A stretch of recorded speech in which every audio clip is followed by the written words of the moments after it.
people. So this is my third video of the day, and I am reviewing Robin Sharma's The Greatness Guide. People, any of Robin Sharma's books are such that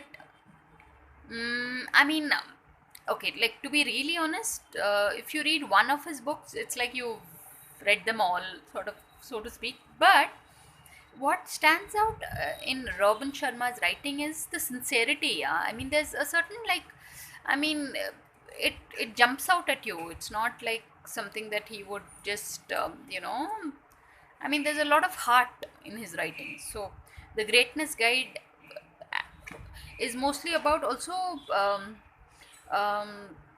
from a business point of view it is good. So most of his other books like Who Will Cry When You Die and The Monk Who Sold His Ferrari is mostly about the person individual, but the Greatness Guide is the kind of book that a company can use to motivate its employees. So that is like, I think, the USP of the book.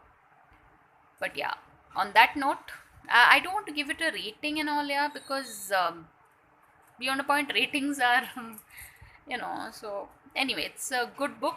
If you run a company and you want to motivate your employees, please go and get this book. So on that note, thanks for watching, people, and please subscribe.